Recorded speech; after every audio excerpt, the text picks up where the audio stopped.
Chile's central bank held its interest rate steady for the fourth straight meeting and signaled it still isn't ready to reduce borrowing costs as inflation eases slowly.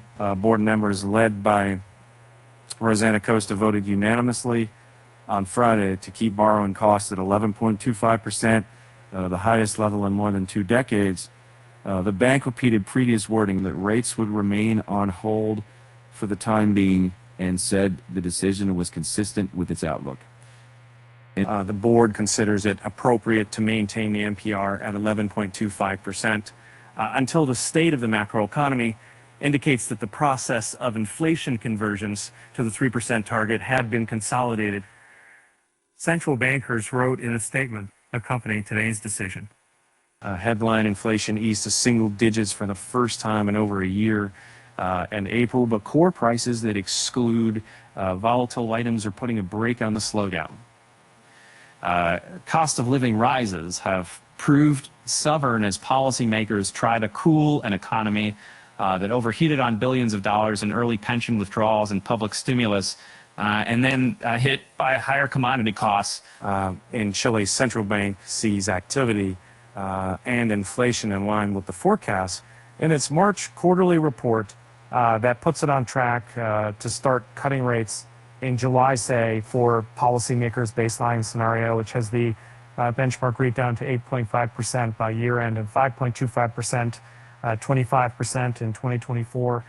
We expect data in coming months to show activity and inflation moving and the direction that the central bank expects, but doing so more gradually. This should be enough for policymakers to start cutting rates in the third quarter. Felipe Hernandez, Latin America economist, and annual inflation slowed to 9.9% last month, though. Excluding volatiles, the year-on-year rate stood at 10.3%. Board members wrote both headline and core prices evolved in line with expectations from their last monetary policy report. The core component also showed a decrease in its annual variation, although by less than total inflation, they wrote regarding the April price figures. And the message and the bias don't vary much from what the bank had mentioned before, said Nathan Pincher, chief economist at FINSA in Santiago, who noted that easing could start in September. The slowdown in underlying inflation will take longer. In their statement, central bankers wrote consumption-related indicators have continued to adjust downward, while investment remains weak. Unemployment has ticked up on the back of factors including a larger labor force. They wrote. Board members removed prior references to slower than expected adjustments in domestic economic activity and inflation.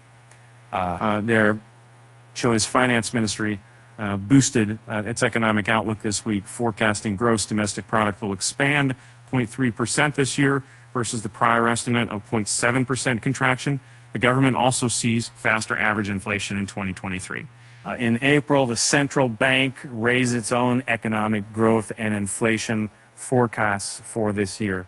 Elsewhere in Latin America, nations including Peru and Brazil have also held borrowing costs steady as policymakers eyes slowing inflation. Meanwhile, Mexico will weigh a